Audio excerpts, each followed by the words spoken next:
Hello and welcome to this review for Dogmight's Bone Box. First, Dogmight is a company that makes wooden gaming gear for tabletop games such as D&D. I am not paid by Dogmight for this review, and I bought this item with my own money. It was not provided for me. I just simply wanted to give a review as there doesn't seem to be one online yet for this item. The Bone Box is a storage device and gaming tool for, as I said, for D&D type games that use polyhedral dice, and many of them. It is a combination storage system and rolling tray. So let's get right into it. This is the Bone Box when assembled for storage rather than use. It includes an outer box and 5 small dice boxes, each capable of holding 1 dice set.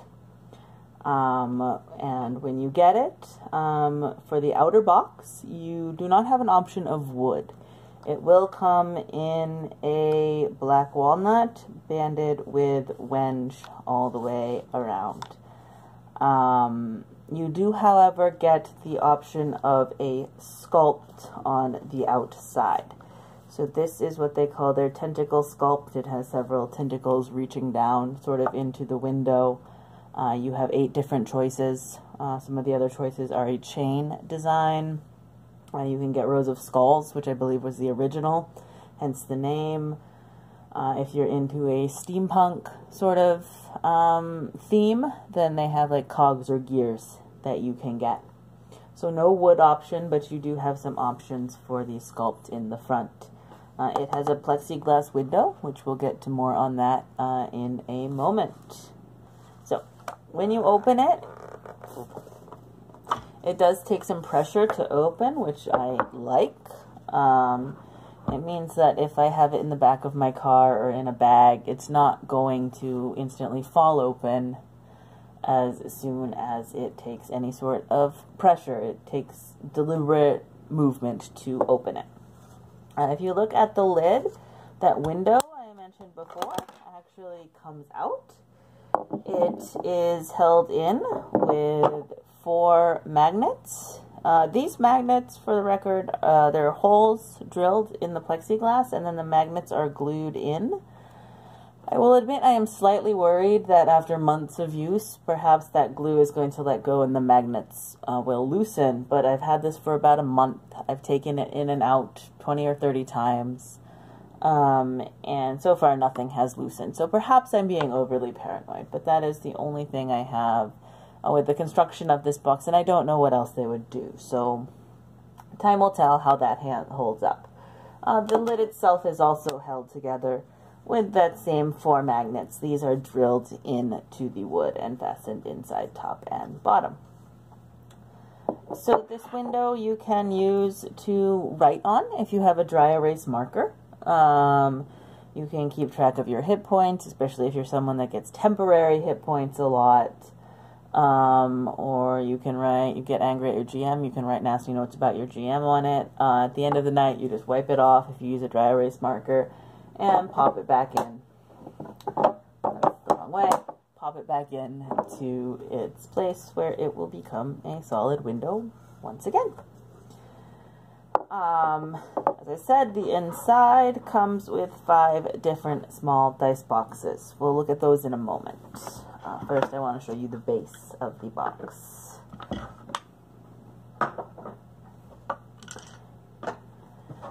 So this is the base, which can also double as a rolling tray. It has 2 different sections. It has this smaller section, which works well for having a writing device in it. You could also use it while playing. You can keep a set of dice in there, so you can just pull them out for individual rolls. You can keep a dry erase marker for the item. The base is lined with sort of a leathery material, a faux leather that prevents impact when you're using it as a rolling tray. It's an excellent size for Ooh, nat 20. A table that may have multiple people on it, you're not going to feel like you are taking up too much space at the table with this tray, but it is also a good size for rolling one or multiple dice at once. I don't know how it would interact with a dice tower. I don't use one. I like the feel of rolling dice by hand. So I don't know whether it's big enough to use with any sort of standard dice tower. But this is the base with its small well for storage and its large well to be a rolling tray. You also get, when you buy the set, and you can buy these individually as well, you get 5 small dice boxes. So there are 14 wood options for the dice boxes, and you choose each one individually. There are 10 natural woods of various species, and then you have 4 colored stains in very bright colors, like bright blue or bright pink, that you can choose from. I chose the natural woods because I like them much better. I have here a cherry, I have rosewood, I have wenge, I have paduk, and I have bacote. But like I said, there are 14 choices that you can get. You can get them all in one wood. You can get each one separate, whatever you want. This is fully customizable. As for the boxes themselves, each box holds one set of 7 polyhedral dice. When empty, the dice box is lined. When full, it is lined as well. But each side of the dice box is lined with a piece of felt. It is a fairly thick piece of felt, but there is no padding or foam underneath it. So while it prevents impacts and means sharp edges, your dice are not going to get hurt, nor your box is going to get hurt. It doesn't prevent any sort of muffling or hold your dice still. It's purely for impact reduction, which we will talk about. So, as I said, each box holds 7 polyhedrals. And that's about it. That's exactly it. So here I have 2 sets. The blue set here is a set from Chessex, and the green set is from Kraken Dice. They're very similar sizes. The Kraken Dice are about 2 millimeters bigger each one than the Chessex, but they're both standard-sized polyhedrals.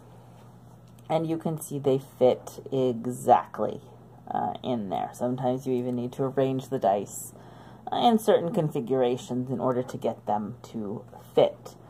But it is a clean fit, and it doesn't move around a lot. Once you close the lid, your dice are firmly held in, and you can shake them. You don't hear a lot of movement or anything. It is a perfectly designed well. However, it being that perfectly sized well does come with 2 drawbacks. First, if you have less than 7 dice, or you have mini dice and you try to use this. We close this, it closes just fine, but when you shake it makes a lot of noise. So if you don't like noise, you don't like your dice moving around, you might want to, you could either just choose something else or maybe try to replace with a piece of foam or something if you have mini dice. If you have full-size dice but less than that, you're not going to be able to use foam because there won't be enough vertical room for that. They also are not capable of holding oversized dice. So for example, I have this set of wooden dice, which is about 150% the size. If we look at the D6, 125 to 150% the size of a normal dice. The D20 is only slightly larger as well, but I cannot put these dice in. They don't fit horizontally, nor do they fit vertically. They are too long and too deep. So if you have a lot of odd material, off material dice or overset dice, again, this might not be the dice set, the box set for you. It isn't going to work. However, if you have a lot of dice, but they're all fairly normal, just in different colors, this is a wonderful, wonderful set. I am thrilled to get it. I knew it wasn't going to be able to hold odd side dice when I got it. It is 4 standard sized polyhedral dice, but beautiful craftsmanship. Each thing is only cut from 1 piece of wood. I'm not certain whether this and this are cut from a single piece of wood. In fact, I don't think they are. Just looking at the grains and how they fit. But the bottom is cut from a single piece of wood, and the top is cut from a single piece of wood for each one of those boxes. Same for this. This whole bottom piece is 1 piece of wood. And obviously the top piece has banding, but the parts that are different types of wood are each from 1 type of wood. So that is my review of the bone box. I hope I have helped someone make a decision. It is a wonderful piece of craftsmanship. I love it, and hope to get many, many years of use out of it. Good luck in your gaming, and may RNG be ever in your favor.